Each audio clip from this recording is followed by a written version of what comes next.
Hola, ¿cómo les va? Mi nombre es Leandro Seoane. Vamos a hablar sobre el FAST dentro de los servicios de emergencia. ¿Disminuyó las tomografías innecesarias el EcoFast? La realidad es que sí, aproximadamente entre el 10 al 15%. El paciente inestable, un FAST positivo, redirige el paciente directamente a quirófano, cancelando la necesidad y el riesgo de pasar por un tomógrafo. En el paciente estable, de bajo riesgo, es decir, un FAST negativo, sumado a un examen físico normal, laboratorios y un trauma de bajo impacto, permite observaciones clínicas estrechas evitando la tomografía defensiva. Según la TLS están lo que se llaman los agregados al examen primario, es decir, los llamados auxiliares de la revisión primaria. Estos son el monitoreo del electrocardiograma, la saturación de pulso y el laboratorio como está óxido base, catéteres nasogástricos y vesicales, radiografías de tórax, de pelvis, de perfil de columna cervical y también se ha agregado la ecografía fundamental como auxiliar de la revisión primaria. El paciente no sale del shock room sin que se realizara todos estos auxiliares. Les voy a mostrar un algoritmo sobre manejo del trauma de abdomen cerrado, publicado en este libro, en esta última edición, en la cuarta edición, con estos diferentes autores, con el quien les habla, después el doctor Papacidero, Rodríguez y Torres Serino. Este algoritmo es bastante fácil de manejo, donde pregunta si el paciente está hemodinámicamente estable. Si está estable y tiene un Glasgow mayor o igual a 14 y no está intoxicado, entonces se hace un examen físico abdominal, se hace un FAST, se hace una radiografía de tórax, identificamos que el hematocrito esté más de 36, que no haya glóbulos blancos elevados, están las amenazas normales y que no haya hematuria. En este caso, entonces, volvemos a hacer un hematocrito y un FAST a las 6 horas. En el caso que el hematocrito caiga a 5 puntos o el FAST sea positivo, hacemos una tomografía de abdomen con contraste endovenoso. Para el caso que el examen físico sea patológico o el FAST sea patológico o alguno de estos laboratorios es patológico, directamente hacemos una tomografía de abdomen. Y ahí, bueno, vemos si es negativo, observamos 8 horas y podemos dar quizás el alta repitiéndolo con un nuevo hematocrito, un nuevo FAST.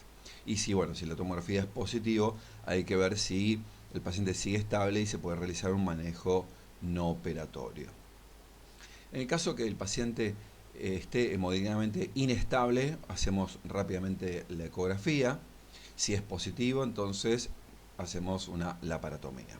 Si es negativa y el paciente sigue inestable, hay que ver si hay signos de hemorragia extraabdominal. En ese caso, entonces, bueno, hay que estabilizar la fractura, por ejemplo, con férulas, etcétera.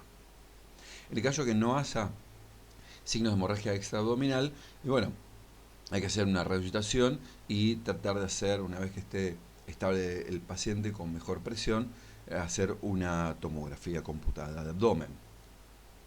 Y ahí, bueno, ver si es positivo, ver si se hace la paratomía o manejo no operatorio, o si es negativo, observamos 8 horas y reevaluamos nuevamente con otra ecografía y otro hematocrito. En el caso de tener un traumatismo de tórax, nos preguntamos de vuelta a lo mismo, si el paciente está estable hemodinámicamente. Si es así, hacemos una radiografía de tórax, una ecotorácica y un electrocardiograma.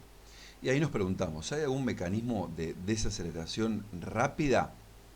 Entonces puede ser caída a más de 3 metros, un choque con auto a más de 65 kilómetros por hora, o que tenga contusiones en el tórax, múltiples fracturas costales, que tenga neumotórax o hemotórax en la radiografía, o haya fractura de escápula, o de las primeras costillas, que habla de una gran inercia del accidente, o fractura del esternón, o si se ve una presunta lesión aórtica por la radiografía.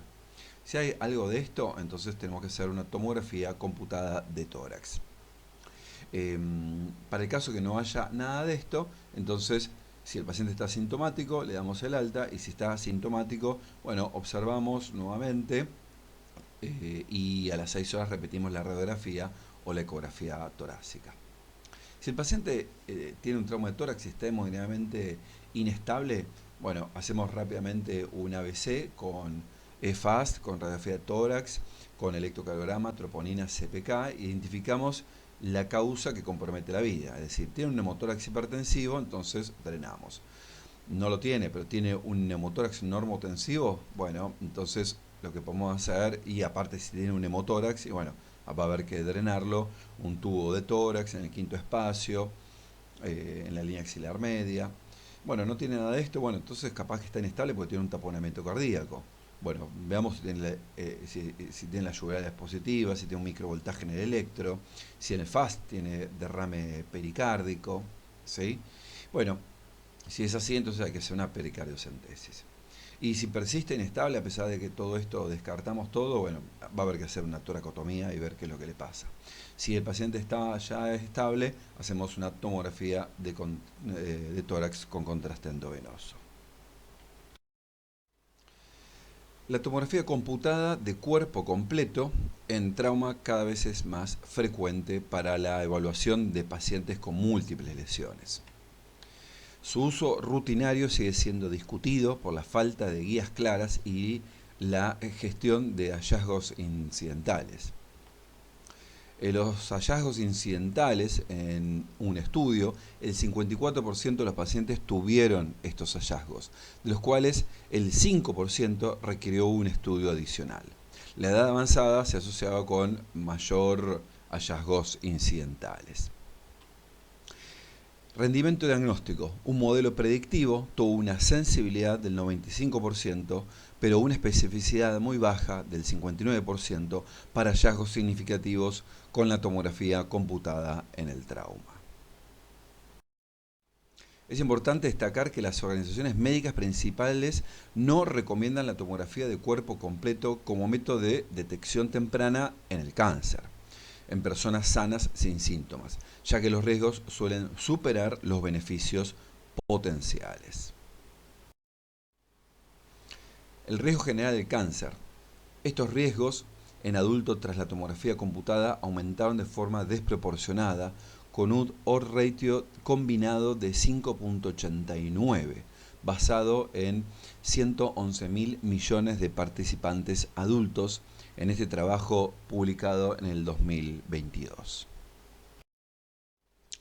En un trabajo publicado en el 2022, evaluando 780 pacientes, donde se le hizo tomografía de cuerpo entero en un politrauma, vieron que tener una presión sistólica menor de 100, un Glasgow menor a 15 y tener líquido libre en un FAST fueron variables independientes para predecir lesiones múltiples con un valor predictivo negativo del 96%. Este trabajo, como muchos otros, hablan que la pantomografía es útil cuando hay diferentes factores de riesgo, como lo evidenciaron en este trabajo. Bien, las regiones a visualizar son mínimo 4 lugares. Empezamos por el pericardio a nivel subcostal, después el espacio hepatorrenal o el de Morrison, el tercer lugar el espleno renal y después terminamos en pelvis, viendo el espacio rectovesical o retrouterino en Douglas. Posteriormente lo extendemos a las bases pulmonares y también a los vértices pulmonares. Otra de las vistas un poco más específicas que podemos hacer es la visualización de la vena cava inferior para determinar cómo sería la volemia de nuestro paciente, a pesar de que quizás no tengamos líquido libre en peritoneo. Evaluamos nuevamente lo que es la clínica, el examen físico, el FASTE y la tomografía. La sensibilidad, fíjense, para determinar lesión por trauma por la clínica es de un 50-60%, con el FASTE está entre un 81 al 100% y la tomografía también llega a un 100%. La especificidad es baja con la clínica, para determinar lesión por el FASTE va de un 86 al 96% y llega a un 100% con la tomografía computada. Contraindicaciones, como decíamos, para la ecografía no tiene, pero sí con la tomografía el paciente está inestable, no puede trasladarse ahí. Complicaciones con la ecografía no tiene, pero sí la aplicación de contraste endovenoso en los pacientes que requieran tomografía y la capacidad quizás del paciente de realizar una broncoaspiración. Limitaciones con el FASTE y sí, la realidad de pacientes obesos, pacientes que tienen enfisema subcutáneo, operador no muy entrenado, o todo lo que es el retroperitoneo o ver específicamente la lesión del órgano, tiene una limitación la ecografía. Con la tomografía, y sí, hay limitaciones, la víscera hueca, el tiempo que se requiere, el traslado, el personal especializado y requiere sí o sí contraste endovenoso. Las ventajas entonces de la ecografía es que es rápido, se repite todo el tiempo, es portátil, se hace bedside, se realiza integración con el diagnóstico y la reanimación y ve obviamente muy bien pleura, pericardio, embarazo. Cambio, para la tomografía las ventajas es que se va a ver la lesión específica del órgano, se ve muy bien el retroperitoneo.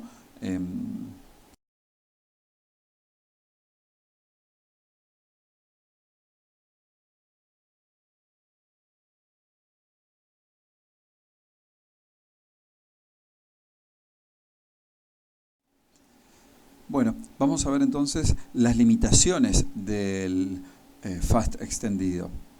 Lo primero que aparece ahí es simula líquido libre y, por ejemplo, el intestino a veces lleno de fluido, el estómago también lleno de líquido, alguna masa quística, líquido extraperitoneal o si no paciente con ascitis o también la grasa perirrenal, todo eso puede simular líquido libre. Dificultad para obtener una adecuada examinación, como habíamos dicho previamente, pacientes obesos, con enfisema subcutáneo, abrasiones o laceraciones de piel que dificultan colocar el traductor en ese lugar, a veces también la sombra acústica de las costillas, falta de una ventana acústica pélvica por la vejiga para ver el líquido libre ahí en ese lugar. También hay dificultad técnica, puede ser los mismos traductores que no son los adecuados o equipos que no son portátiles que tienen a veces dificultad para entrar al shock room o equipos a veces muy pequeños que tienen una definición menor y otra dificultad obviamente es el operador quizás no del todo entrenado. Con respecto a las injurias de órganos sólidos no diagnosticadas, voy a recalcar que las lesiones intraparenquimatosas sin hemoperitoneo se dan en el 29% de las lesiones. Es decir, hay de 10 pacientes que tienen lesión hepática, probablemente hay 3 que no vuelquen líquido libre a nivel peritoneal.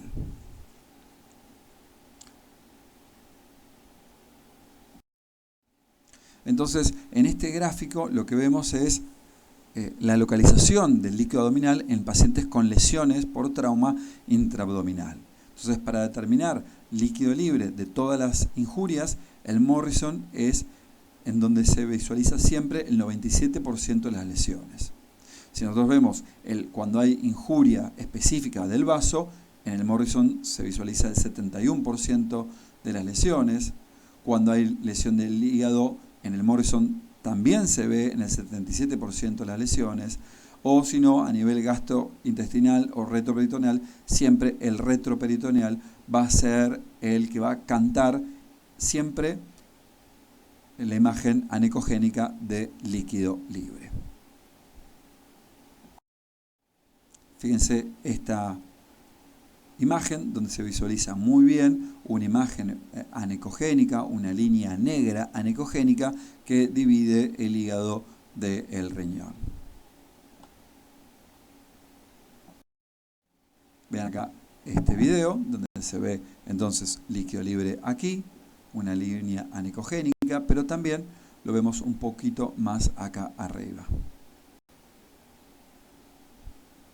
Se ve muy bien este líquido libre.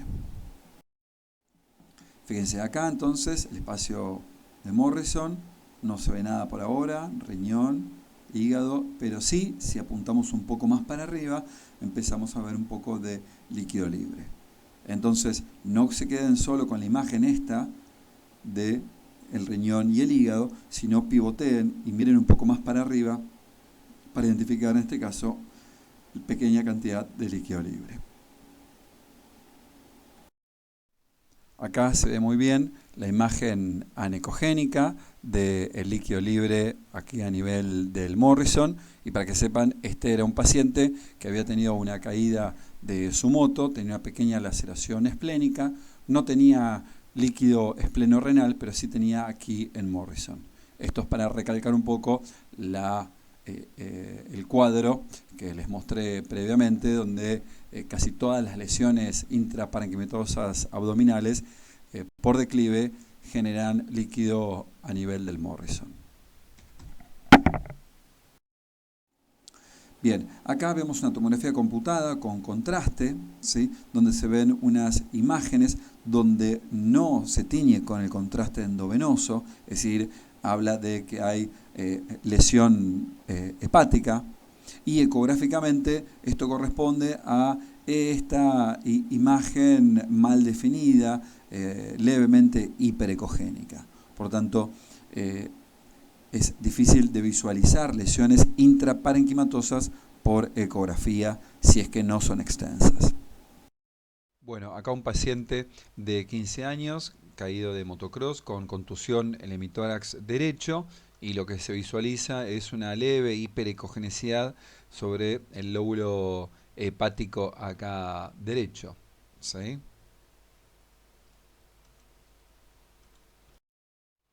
Y esta es la tomografía con contraste de este paciente, donde se evidencia muy bien el defecto de relleno que se visualiza acá en los segmentos 8 y 7 del lóbulo hepático derecho, ¿sí?, que se veía levemente hiperecogénico en la ecografía, ¿sí? Entonces es difícil de ver la contusión intrahepática por ecografía en el momento agudo, ¿no?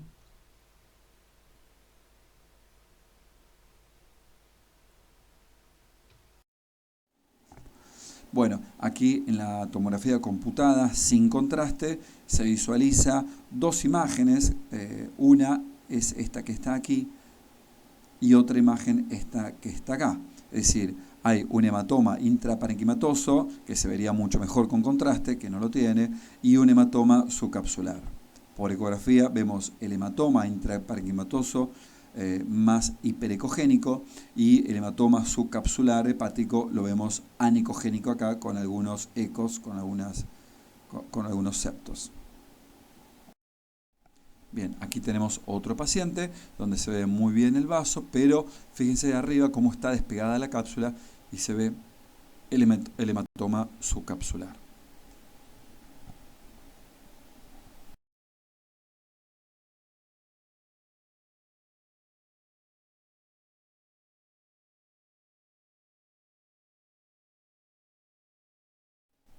Veamos el video de este paciente, donde se ve muy bien el vaso. No tiene prácticamente, no tiene líquido libre. No tiene líquido libre, y sí se ve el hematoma subcapsular. Probablemente cuando el hematoma se rompa, vuelque al peritoneo. Bueno, y esta es la tomografía del paciente. Fíjense cómo se ve todo el hematoma subcapsular enorme que rodea al vaso. Fíjense este otro paciente que sufrió una caída de caballo y cae de espalda, y estamos en la fosa renal izquierda, y la realidad que se ve toda una imagen heterogénea, no se identifica bien el riñón, ni la corteza, ni la médula. Tampoco tenía líquido libre, ¿sí?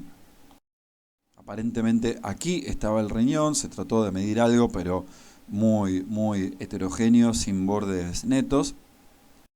Se hizo la tomografía y fíjense cómo acá estaba el riñón escondido detrás de un enorme hematoma subcapsular, ¿sí? Por eso el riñón no se veía. Y no tiene líquido libre. En la tomografía no se visualiza líquido libre. Obviamente, para determinar neumotórax es muy fácil cuando el neumotórax es completo. En este grado es un grado 3, se visualiza muy bien por radiografía. Pero la mayoría de las veces los neumotórax son pequeños, donde por placa no se identifican. Para descartar neumotórax y el paciente está en decúbito dorsal en 0 grados, entonces voy a tener que revisar desde el vértice hasta abajo del tórax por la línea medioclavicular, lo mismo que del lado izquierdo, todo desde arriba hacia abajo.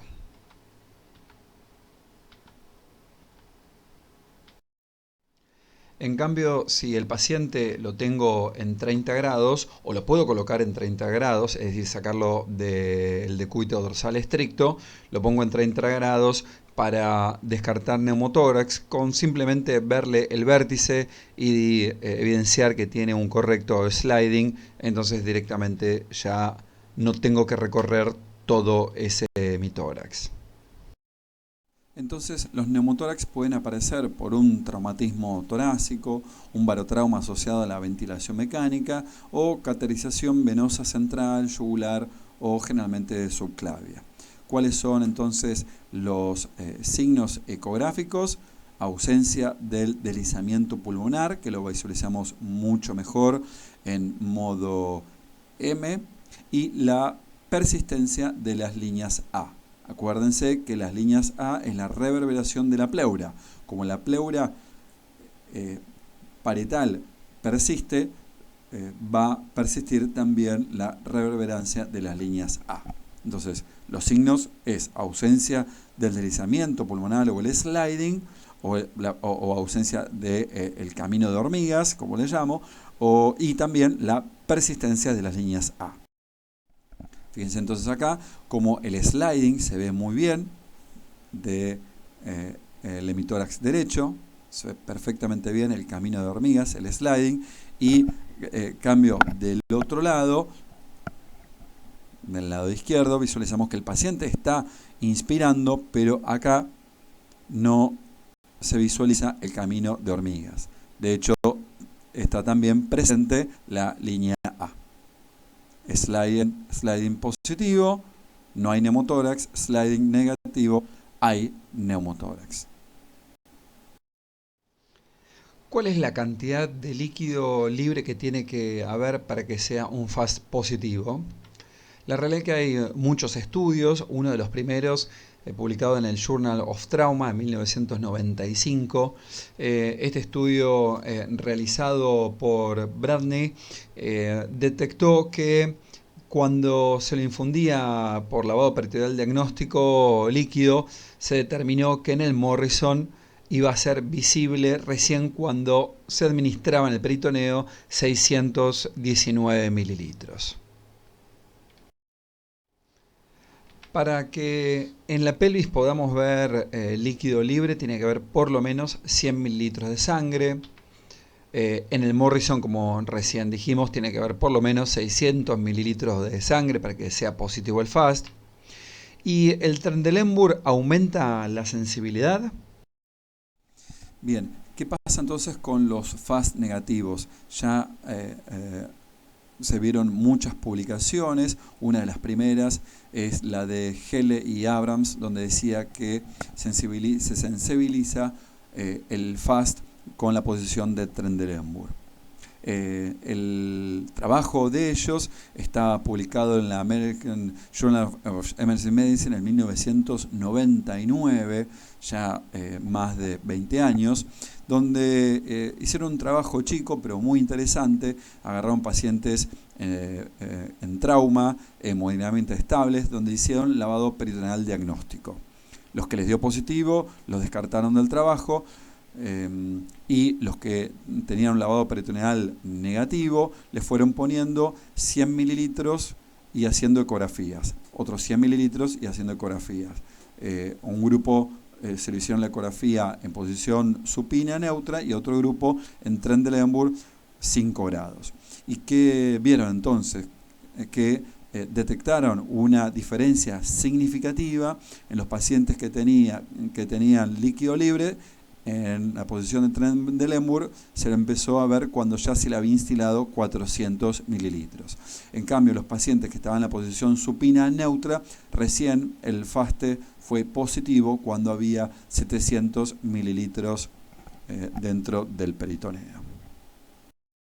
Entonces, ¿cuál es la cantidad de líquido libre para un FAST positivo?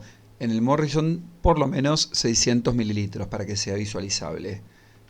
Y cuando uno realiza el Trendelenburg, tiene que haber por lo menos 400 mililitros para que ese Morrison sea visualizable. Entonces, pasamos a comentar lo que es uno de los scores, que es el score de One, donde dice que si en el espacio de Morrison tenemos una banda mínima, le da un punto. Ya si tenemos una banda que tiene mayor o igual a 2 milímetros, le da 2 puntos. Y lo mismo pasa en el espacio esplenorenal, lo mismo pasa en el Douglas, donde vamos contabilizando, ¿no? Si en las goteras paracólicas tenemos líquido, le da un punto. Y si hay asas de intestino flotando, le da 2 puntos, ¿sí? Por lo tanto, hacemos una sumatoria de todo este puntaje. Y si tenemos más de 3 puntos, o mayor o igual, mejor dicho, de 3 puntos, tenemos una sensibilidad del 96% de este paciente va a terminar en laparotomía terapéutica, ¿sí? Mayor o igual a 3 puntos, laparotomía terapéutica. Bueno, en la práctica entonces, resumiendo, pacientes que están inestables con un EcoFast inicial negativo, descartar causas de shock mecánico obstructivo, ver nuevamente a ver si no tiene un taponamiento cardíaco y si no tiene un neumotórax hipertensivo. Repetir la ultrasonografía. Y el paciente está inestable, pero con una ecografía FAST positivo, entonces no hay que llevar al paciente a tomografía a ver de dónde está sangrando. Hay que directamente llevarlo a quirófano. Según publicaciones de hace mucho tiempo de Roxy en el American Journal en 1998, dice que hay que notar que un examen FAST tiene casi el 100% de sensibilidad para hemoperitoneo cuando hay hipotensión arterial. Pasamos a otro tema sobre lo que son las fracturas pélvicas. Estas representan de un 2 a un 8% de todas las lesiones óseas, generalmente en los traumatismos que tienen y absorción de alta energía, con una altísima mortalidad por hemorragia de la ruptura de vasos venosos en la pelvis, básicamente.